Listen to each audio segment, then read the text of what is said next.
Assalamu alaikum, the Atacama Lines and the rights of future generations.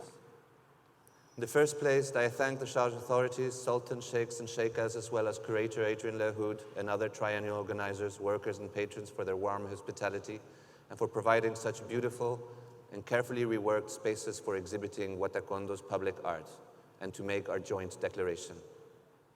The Atacama Desert is an ideal social laboratory where the macro and micro effects of mega-extractive copper and lithium operations collide with the very possibility of survival for indigenous peoples, amid complex legal claims to labor, land, and water.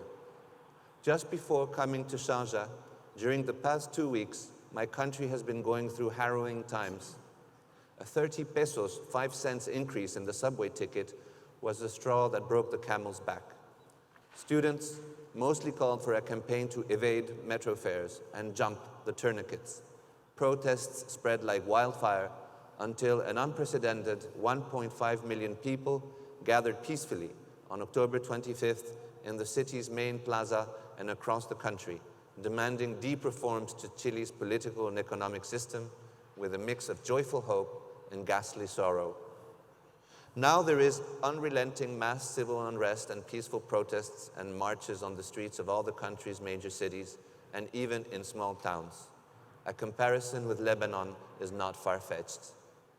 While people were protesting peacefully on the streets, our current president, Sebastián Piñera, publicly declared that the country was in a state of war, and riots grew in a spiral of unfettered violence. His approval rating is now at 9%. Protesters are relentlessly complaining about past and present governments for having strictly implemented the Chicago School of Economic Thought for over 40 years.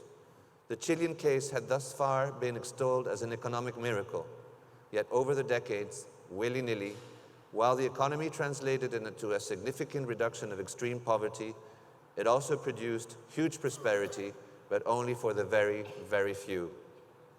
A large majority of the population lives in precarious conditions. Our salaries, privatized health system and pension funds, public education, workers' rights and environmental protection mechanisms are literally crumbling, while public transport and privatized water, sanitation and energy bills are the highest in Latin America.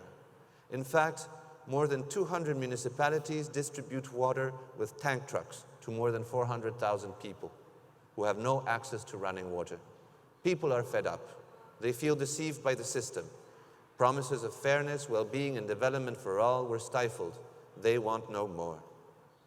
We believe that all of the above resonates strongly with Sharjah's generous triennial call to work on the rights of future generations.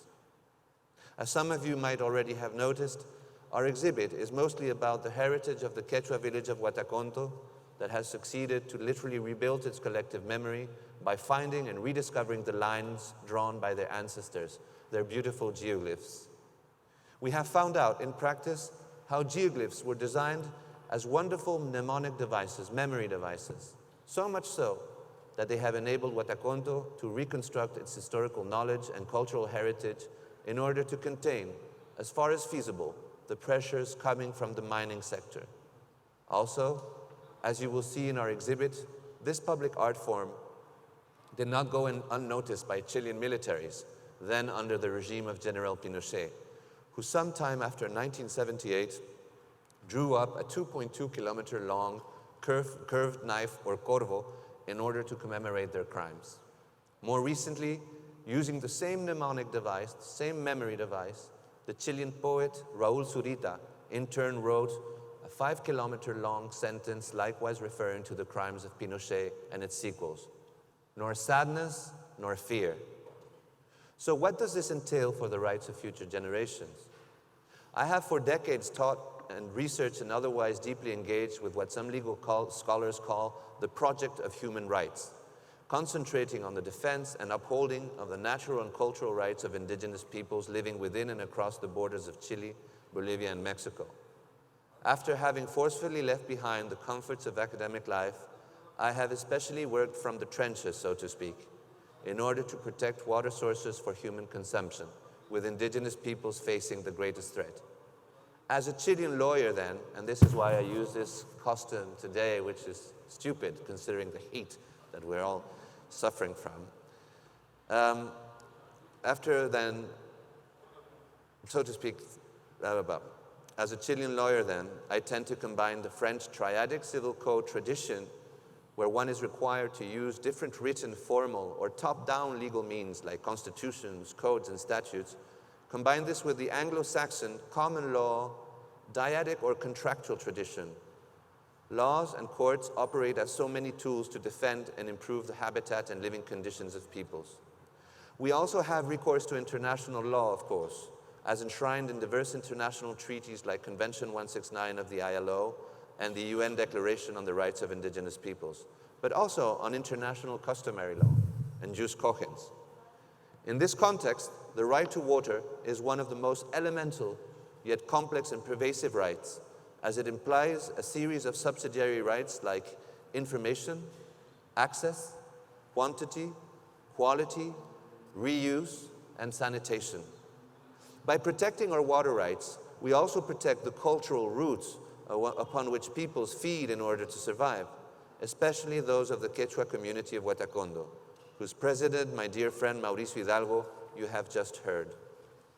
My second, more academic persona, the anthropologist, has instead concentrated on studying the living law, customary law, or law from below, comparatively, while assisting local communities in strengthening their autonomous territorial bonds, rights, and prerogatives.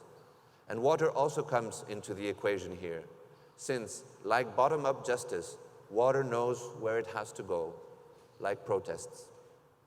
So, based on my 25 years of experience in defending the territorial autonomy of indigenous peoples and tribes, especially concerning water, I wish to contribute a few methodological considerations concerning the rights of future generations. I must confess that both some aspect of Islamic law and judicial system, I briefly studied Qadi justice and Yemeni fiqh and urf, and Anglo-Saxon common law systems have both inspired me through the years as forms of immanent law from below that combine reflexively with the transcendent texts and books like the Holy Quran or the Christian Bible that, in principle, can be considered as kinds of statutory law. So what are the prospects for a charter on the rights of future generations? Please allow me to share just a couple of ideas. First, the right to live in peace. This resonates with one of the main themes of this triennial, notably the will to enable different modes of existence and coexistence, indeed, by reworking the notion of habitat in its full holistic scope, and by seeking and practicing forms of peaceful coexistence between peoples, tribes, and individuals. The song of Victor Jara, The Right to Live in Peace, represents very well related hopes and aspirations. Let us consider the most fundamental rights of all, the right to live, on which all other rights are predicated, and however stands on shaky grounds, as general violence is increasingly everywhere, and Chile is not an exception, not anymore. That is why Chileans are appending peace as consubstantial to life. Life without peace is unbearable, and it will be even more so for future generations if we, the fading generation, do not bequeath sound values in face of rising resource-based conflicts like around water. Huatacondo, the territory I represent legally, is suffering from this precise woe, as two huge companies are mining its headwaters, and we are trying to resist, or rather more to insist, on our own right to live in peace, in this case, with just access to water. The right to an educated memory. In this era of fake news and lost moral compasses, one of our living duties towards future generations is to uphold memory, not only of historical truths, but also about the lessons learned each time the social wheel has turned in our country's histories, beyond transitional justice. And this is what the Quechua community of Huatacondo is doing, thanks to its geoglyph. It is, and we all are, learning from the past. Geoglyphs give life to the entire desert landscape with their cosmogonic spectacle. They also tell the story of different people's victories and defeats, providing a reminder of the sacredness of the earth. The sun-scorched, carefully laid out stones of the geoglyphs summon utmost admiration for Andean cosmologies and modes of existing in the world and its nature. They depict beliefs, tribes and peoples, rulers and subjects, all of whom had to struggle fiercely in order to survive in the Atacama Desert, where they are now confronting the mighty minor giants on their own. By exhibiting universal trials of good and evil, these lines pave the way to justice for future generations, one in which different territorialities gather up to gigantic proportions. According to Chilean law, each geoglyph is a national monument, but the country's citizens must effectively protect them. This is what the community of Huatacondo is doing. It weaponizes its newly found art in order to confront the mining giants Teck, Anglo-American, and Glencore Xstrata with hundreds of geoglyphs that have been discovered with the help of independent scientists. Now, Huatacondo has a few funds to create a 100,000 hectare protected area, which means that this area could become free from mining projects in the near future. It is unclear what the government will do in response. The right to freedom. Freedom is an elusive ghost, that can take different shapes and colors, but is also a gift to humanity with which each and every one is born, tempered by education and social convention. Territorial autonomy. Territorial justice can only become a reality when governments and mining companies realize that current modes of extraction are threatening the very possibility of existence for future generations. Any possibility of justice can only be constructed through the embodied expression of memory, mapped out geopoietically and continuously negotiated in dialogic and collective practices, as well as their related ontologies. Through a participative anthropology of justice, the geoglyphs hold the potential to shed light on ways to produce and transform both memory and direct action. Hence, they can show the potential of what immanent justice entails for those who seek it, providing both a reconceptualization of what justice delivers and the many forms, like water, that it can take. For all these reasons, the community of Huatacondo has decided and chosen to publicly declare today its territorial autonomy, which I will uphold as a lawyer to the best of my efforts. Thank you.